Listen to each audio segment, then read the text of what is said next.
Today, I have the great pleasure of speaking with Colin Hickey, who's the Senior Vice President Operation for VidCon and for Paramount. If you don't know about VidCon, well, you should. And this is a show that is bringing up to 75,000 people in Anaheim. Absolutely amazing. And his journey is also the poster journey of entrepreneurship in America. Enjoy the conversation with Colin Hickey. Hello and welcome to a new episode of the Business of Meaning podcast. And today I am so excited to speak with a true entrepreneur. You're going to hear his story. It's absolutely phenomenal. His calendar is as busy as any president of the United States. He lives in one of the most beautiful states, which I haven't been yet to, which is Montana. Ladies and gentlemen, the Senior Vice President of Operation for VidCon and Paramount, the one and only Colin Hickey. Colin, thank you so much for taking the time today. Thanks for having me, Eric. Excited to be here. It's been a journey. We met several years ago. I think that everything you told me, I was like, wow, every time. So I'm really excited to share that with all the listeners today. And first thing first, what is your journey? What is my journey? How far back do we want to go here? We have about 5 hours. So, well, I guess my journey starts off as most like when you leave the home and you go to college, which I did briefly. I went to the University of Wyoming, where I only lasted about half a semester and just realized that college really wasn't meant for me. And at the time, my oldest brothers lived in Missoula, Montana, where I live now, and we're heavily into the music scene here. And I was a small-time music promoter in Wyoming, putting on shows. And there was a club in Montana in Missoula that had a pretty good notoriety. And they were looking for someone to run the club. And so I left Wyoming and moved out to Montana in the summer of 2000. And started to become a music promoter in Missoula. So I ran a club here for 3 years. At the same time, joined a band, and I started booking tours, national tours for acts, going on tour. What were you doing in the band? I was lead singer. I had big hair, and we did that for 7 years. And so in that time when I was touring, I was also booking tours for lots of bands around the country. I was booking multiple clubs in Missoula, booking music 4 nights out of the week, right? So I probably did a couple thousand shows in that time. So I got really into the idea of live events. And at that time, it was mostly just concerts, right? But when you tour around the country, you go to a different venue every day. So just to see like the live music scene across the country, I got really good at just seeing how like logistically you handle crowds and a good way to promote and market. And so I did that for a long time. And there was a point, it must have been around 2004 or 5, where I noticed that there was a hole in the local Missoula scene where all these promoters are booking shows, and the internet was getting big then, like Facebook was starting to be a thing. And so the idea of going online to find out what was happening in your town was a thing that people were trying to figure out. And so at that time, my brother knows a little bit about coding, and I created a website called GardenCityEvents.com, and it was just a local event calendar for Missoula.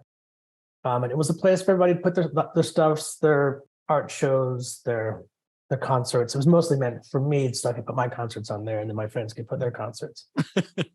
It was a big hit.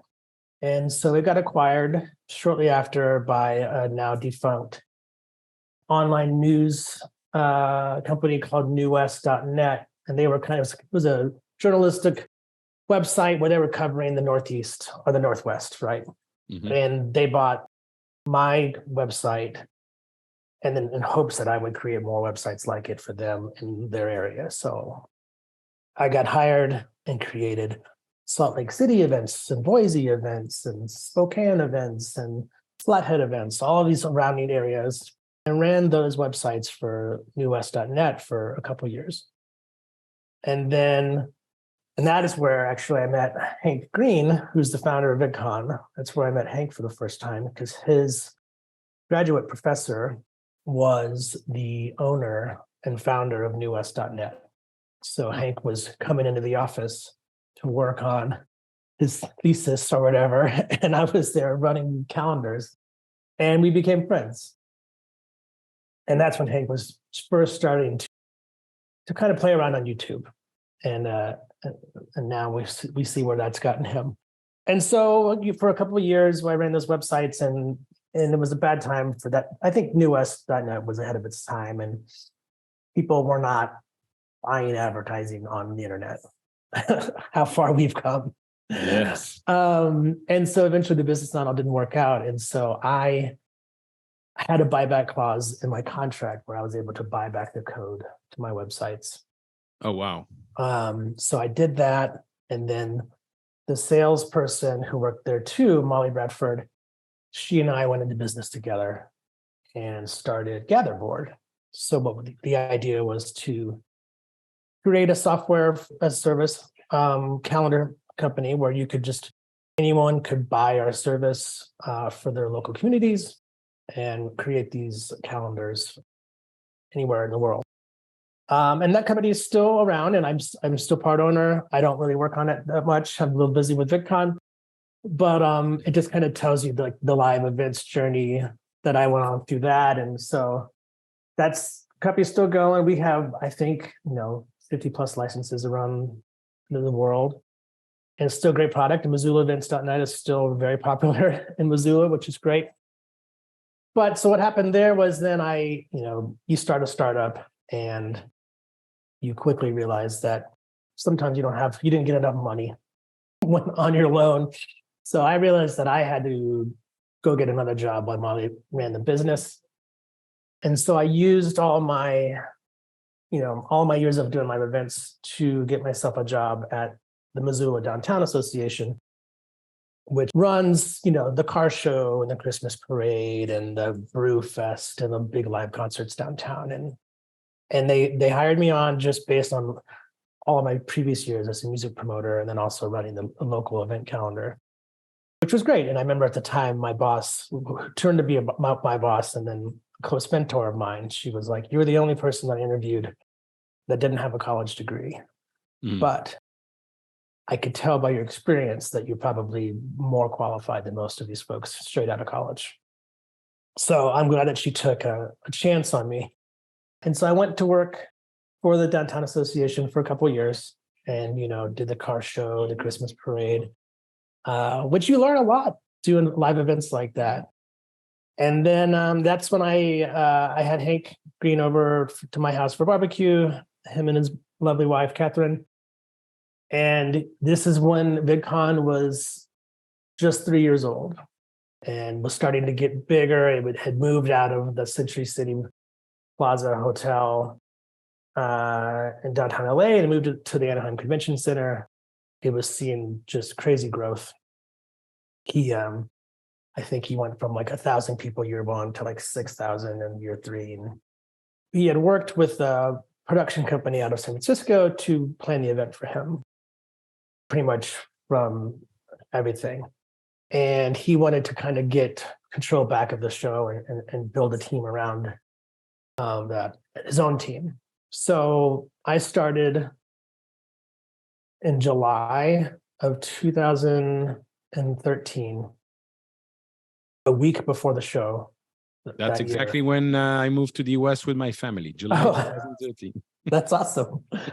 And I got thrown right into the fire, and I went there, and it was only one expo hall in Anaheim Convention Center, but it was already just so much bigger than what I was used to at the Downtown Association, right?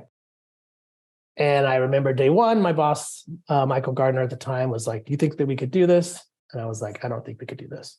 And day two was like, "Do you think we could do this?" And I was like, "I think we could do it. We need a big team." Day three, he was like, "You still on board?" I'm like, "I'm on board."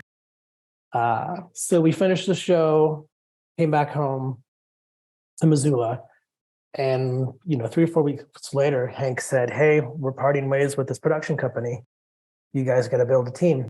And this is now your job that we're running VidCon." And so right away, we started to hire folks, some of which still work here 9.5 years later. And we just built the company right there. That next year, we saw, double-digit growth again. We went from 1 hall to 2 halls. Next year, 3. Next year, the entire center. We were one of the only shows in Anaheim that uses the entire center. And yeah, just that crazy growth. And then we decided to expand internationally. So we started doing shows. We did 3 shows in Melbourne, 2 shows in Amsterdam, a couple shows in London. And then I think it was like year 2 of international expansion was when Hank decided to sell the company to VidCon. So that was a whole process of, traveling around the country, pitching the business to multiple people. There was other people that were interested besides VidCon at the time. And then eventually the VidCon deal went through, and the team that was part of the core VidCon team were allowed to stay in Montana. Most of us were in Montana at that time. And we were acquired, and some of the VidCon folks flew out here to just introduce themselves. And it was actually a really good fit for us culturally. I think they were great. They understood that we knew our business well and the creator economy landscape, and were happy with us to run the way we had been running, with just having more resources. So that was 5 years ago. Yeah, 5 years ago in February. Since then, Viacom merged with CBS. So we had a merger. And then since then, Viacom CBS was then rebranded as Paramount. And we've done more international shows in Abu Dhabi and Mexico City. This year, we're launching Sao Paulo and Baltimore. So, that's amazing. And now we have half our staff is based in Los Angeles. The other half is still here in Montana. We have a couple folks like in New York and London. But that's the story arc of how you get here so many years later. And then I guess last part there was I had always kind of been running operations for the company. We had a CEO, Jim Lauterbach, a wonderful, wonderful human who helped us get through the acquisition and then led us through the pandemic. And then he left the company about a year ago, and Paramount made myself and Sarah Totoretti, who's the SVP of marketing, co-leaders of the business. So now Sarah and myself run VidCon globally for Paramount. That's an amazing journey, Colin. First of all, congratulations. Thank you. Second, I can imagine, when you're talking to people that are actually still in college and say, what should you do afterwards? And, my first job, I found it, I met a guy at a barbecue. The second job, which was already a partnership, was people that I met at ski holidays. Yeah. And listening to you, it's easy to try to find a common thread going backwards. But in reality, you trust yourself, you trust serendipity, and life gets you in contact with people. You remain in touch with them, and something happened. But nothing was planned. If I would have asked you when you started where you see yourself in 10 years, that would probably never be the case. Oh, never. Yeah. And I remember, I always knew when I met Hank, I was always like, and he and I are still friends today. I'm having lunch with him this week. But I just knew that he had kind of figured out this YouTube thing. And I was like, he's going to be something, And I remember when I was at the Downtown Association and I got the job offer to go to VidCon, I told my parents and my in-laws, and they were like, you're crazy. You're crazy to go work for this company. You've got a good job. That's a Missoula institution. And what is this internet YouTube convention? Like, how could you just, and I just had my first kid. And so they were like, you have more people to worry about now. And I'm like, just trust me. Like, my gut tells me this is going to be a thing. And sometimes you just got to follow that, and I'm glad it worked out. Great lesson. Well, obviously, we only hear about the success stories, and there's a French singer, Jean-Jacques Goldman, had one of his songs says, "One train of losers for one Rockefeller." But I would say, being an entrepreneur as well, if you never try, you're always going to regret it. And from the moment you have that inside of you, you surround yourself with the right people, and you work hard. There's a lot of chance. Nothing is guaranteed, but there's a lot of chance that you're going to make it, right? Yeah, and I think it's a good point there too, is like finding the right people, building a great team around yourself. Like, and that was, I think we got really lucky, was just finding a strong team that supported each other and wanted to go on this journey with us. Like, I look back now, those first couple of years when we did international shows, and it was a small team of 14 people in Montana putting on shows in Anaheim, Melbourne, and Amsterdam, which is wild, but now, because of the internet and Zoom calls and all these things, like it's also doable. You could run a big global business like this from pretty much anywhere. Absolutely. I had the chance a few years ago to go with my elder daughter to VidCon, and the experience was phenomenal. First of all, I was amazed that you can go there with young kids, young teenager, and feel totally safe in the environment in Anaheim Convention Center, but especially at VidCon conference. And then something really, I'm not sure I mentioned to you what happened at the end of VidCon, but I was like, it's a new world. So here I am with my teenager daughter at that time. And she wanted to meet with she was a big fan of Lisa Kochi. Yeah, Liza. And Liza herself being so gracious when, you have this thing, we queue, we take a picture. Liza jump on the shoulder of Naomi and take pictures. And here is my daughter, big fan of Liza, being able to do that. Yeah. And then we go back. We go back to the airport. And then in the plane, I was flying to New York at that moment, at the end of VidCon. And in the plane, on my right, one row in front of me, I recognized Diana Ross. And I've always been a big fan of Diana Ross. And so we landed in New York. I help her with the suitcase. She shake my hand, which, that's the only thing I can get.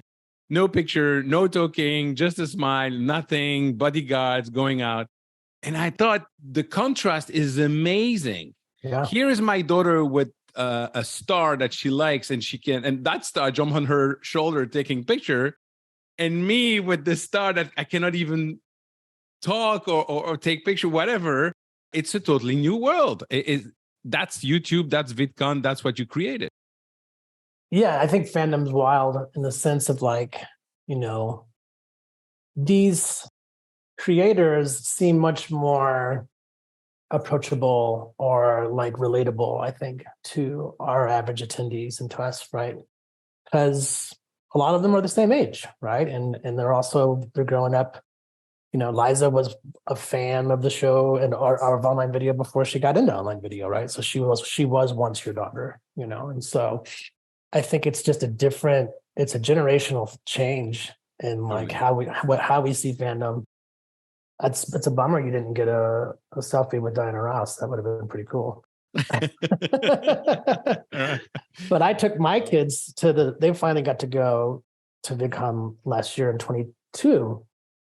And, they've known what Dad has done for a long time, but they never get to see it in person. And my kids, when they went, were 11, 9, and 6. And even my 6-year-old, who I thought might be too young, just had a blast. And there was a couple creators that he recognized. And, as we've seen, and our demographics change every year, we track all of that stuff. And, for the longest time, we would say, our core fan track attendee is 12 to 17 and 60% female. And that's just is getting younger and younger. We're seeing the 7-year-olds and 8-year-olds showing up to the show that know creators that are sitting in there waiting for their meet and greet. So that's really cool. It's just the power of online video, I think, is like it's skewing more and more. I mean, not even just young though, too, because it goes the other direction as well. And so that's one thing that we sometimes, when you're like trying to plan a show, if I ran a conference for doctors, right, I would only have to worry about this one type of human, the age range here. But when you're like, well, my youngest is going to be 8 years old, and my oldest will be, in their 50s or 60s, working for some company that's sponsoring the show, that's a wide range of people that you have to keep happy. And so I think we've done a good job with it. And like you said, safety, I think, has also been a key part of our show since we took over. And those early years, the fans were just so energetic that they find ways to get into places that they shouldn't be. And so early on, we really took security seriously, and have actually put things in place at the Anaheim Convention Center that now other shows follow suit. We were the first ones to do a complete fenced off of the whole campus and use RFID, and a lot of that now is just commonplace at the convention center. So I like to think that we were trailblazers, but we were kind of forced into it from all these teenagers running around. It's really amazing. But I remember that when I came in a few years ago, it was mainly YouTube. Today there's so many platforms. So what is your advice for a creator that is starting in terms of which platform to choose, what type of content to post? And is there still opportunities when it comes to YouTube specifically, where there's so many videos that are being created as we speak? There's probably millions of videos that are being created right now. Yeah, and I'll never claim to be an expert on how to get famous on social media, but I've seen it enough to say that I think all the platforms are great, and they all serve a certain purpose to whoever they're trying to get at. And it seems to me that you want to be on multiple platforms. You don't want to just put all your eggs in one basket, as they say. I think also a consistency when it comes to content, when you're posting, how much you're posting a week, kind of content you're posting, and then you kind of just got to stick with it. And then it's really is it lightning in a bottle? Are you going to get lucky? Because there's just so many people doing it. But I think that it's the ones that stick with it, stick true to the basic idea of content that they're promoting, building that small community, staying true to who you are. And then that's how these people will get a connection to you, and then they'll follow you. And then say you're on 3 platforms and one of those platforms gets closed down for some reason. Well, you still have a community on these other platforms, and they'll follow you to that platform because they don't care about the platform, they care about the creator. At the end of the day, the creator is the most important thing. And all of this equations is none of these platforms exist without these creators. And so, And I think that they know that, but they're all wonderful to work with as partners for VidCon, where we like to consider ourselves as Switzerland. We don't pick favorites. We like to work with everybody. And that's the funny thing too, is as these new platforms come up, you get different types of creators, which I think just makes our show more diverse, which we really like. That's awesome. I want to ask you a question about the metaverse. I am totally convinced that how we met, the live events, this type of thing will never be replaced by the online experience. That's my opinion, obviously. That the serendipity of meeting people during the conference is never going to be reproduced. Do you see in the last years a lot of creators going into the metaverse, or is it something that, in terms of the live events, in terms of the experiences, is hardly reproducible for you? I tend to follow the same camp as you, where I feel like the experience of an in-person event can't be replicated online, at least not right now. I mean, I going to the event I met you at, or the other events, those personal connections are so hard to make when you're got a thing strapped to your head and you're not really there in person and going through the same experiences of travel or whatever else it is, I think that there was a place and time when we were all stuck at home in pandemic and didn't know when that was going to end. And all of a sudden it was like, well, maybe this is a way to make these connections and let's, invest more in here. But once those restrictions started to get lifted, I think what we found at VidCon was that people want to go in person. They want to see there. They want to make those connections that you really can't make. You can't just bump into the random person on the metaverse. And I mean, not yet again. Like, is there going to be a time where that virtual experience is way more lifelike and has more better features? I'm sure, right? Mm-hmm. I'm sure there's a time when my kids are my age. Yeah. But it doesn't exist right now. And I could tell you right now that what we're seeing is that people want to get back out there and they want to go to wherever those creators are or their friends are going to be, or even like outside of VidCon, concerts. So like, I would much rather go to a concert in a real venue than to watch the video on YouTube the next day, right? I want that experience of being there. So I don't see those experiences getting replaced anytime soon until like the best version of it comes out. But I don't think that exists right now. How big is VidCon today? Well, that's a great question. Depends on what we're talking about. But I would say in 2022, we had 50,000 people over 3 days in Anaheim. And 50,000. 50. And then this year, we're hoping to get back up to 75,000, which was where we were in 2019.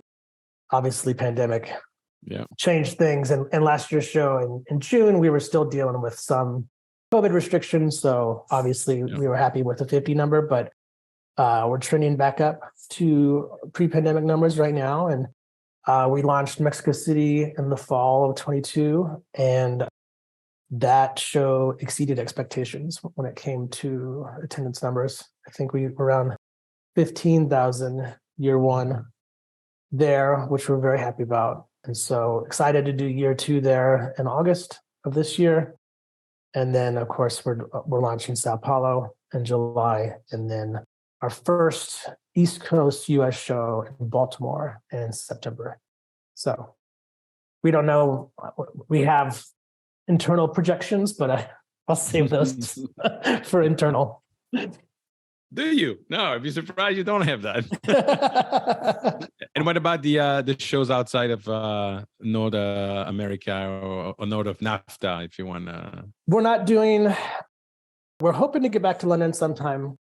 And then that show, we did 2 years there, and then the pandemic hit. And so now it's just trying to get back there at some point. And nothing is set in stone yet on getting back there. We did the show in the Middle East in Abu Dhabi. Don't know. It's currently not back on our radar to go back there yet. And then same with Australia. So currently, obviously, I think Asia is a big market, but for us, I think what we've learned from experience is trying to do too much at once. And so launching more than 2 shows in a year is crazy. And then also you need these shows to give these shows a chance to breathe and grow and so I think what we've learned is let's identify markets, do research, give those shows a chance to grow and be able to kind of run on their own, and then go find new markets. So right now we're kind of in that grow and launch phase for these Latin America markets. And then I imagine, hopefully in 25, 26, we'll probably look to add some more markets into the mix. I would imagine that in Mexico, you have obviously creators that are creating in Spanish, but you have some common creators around all the other shows that are going from one show to the other, or is it very local?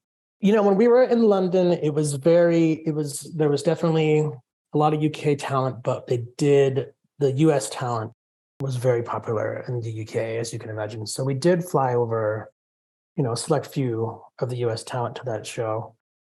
Same with Melbourne.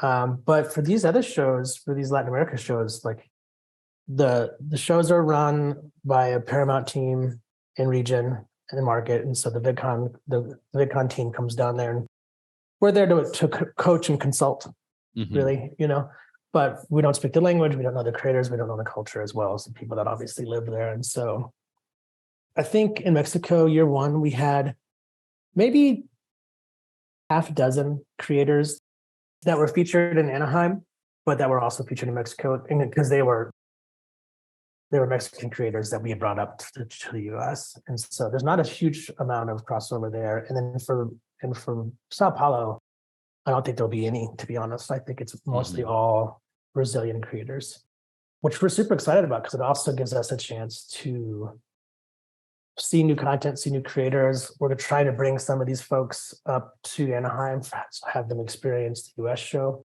Yeah. So I do think in June of this year, we'll have probably a handful of Mexican and a handful of Brazilian creators at the show that will be featured in those shows back home. Awesome. So it's cool. No, it's really, I'm a big fan of what you do. And it's just, I love the story. I love everything you're doing there. And I was really glad to be able to experience it. I can only recommend for people to do that. I'd like to finish the conversation today speaking about Colin, the father, the family man.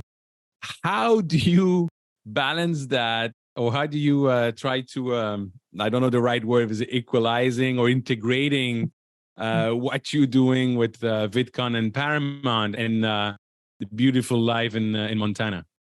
I mean, I don't think it's easy for any parent, right, to juggle your professional life and your family life.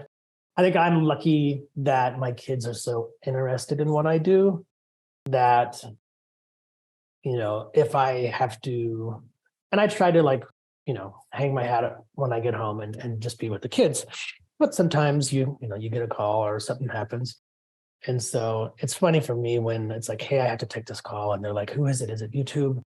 Is it this? And I'm like, yes. And so if anything, I get like cool dad points because they're like, oh, you're talking to so-and-so's manager and oh, they're going to come to the show. And so I've tried to get them to get more invested in the idea of the show and then also just kind of teach them about the business a little bit. But they get just as excited as I do when a creator announces that they're going to come to the show. And I actually run stuff by them sometimes. I'll be like, hey, this person reached out. I've never heard of their channel. Like, have you guys heard of them? And my daughter, who's now 12, will be like, oh yeah, they're great. And me and my friends love them. And this is why. And I'm like, so I'm lucky enough that my kids are now my demo that I can run ideas by them. That's brilliant. So I definitely got lucky in that sense. One, that I have kids who enjoy the same kind of content that we like to promote at the show, and that I just have this job. It's a great place to be. Wonderful. Colin, my last question for today. When we meet in a year time with a bottle of champagne, what are we going to be celebrating? I would say we would be celebrating in a couple of years, right? Let's say Mexico City is in its third year, and it's seen the same amount of growth as we've seen in Anaheim, and same with the other shows. I think for us, one, I just never want to lose the magic that is the Anaheim show. That's the flagship show, right? So if we're all still, if VidCon Anaheim is still a thing, which I definitely think it will be, that's one reason to toast. And I think just that these other local shows have had a chance to become what we've seen in the US. And because I think it's important for those people as well. And like to uplift the voices of those communities through VidCon, I think is wonderful. So if we can continue this journey of growing and just getting more voices heard through our show, I think that's something worth celebrating. Thank you, Colin. Thank you so much. I hope to see you or at VidCon or even in Montana one day. And thank you so much for taking the time. Thank you. Colin, congratulations again on all your successes. It's absolutely amazing. And I can't wait to see you again at VidCon or hopefully one day in Montana. Ladies and gentlemen, if you want to connect with me, please go on LinkedIn or join my Facebook group, www.eventbusinessformula.com/group. And if you enjoyed this conversation, please share it with your network. Thank you. Bye-bye.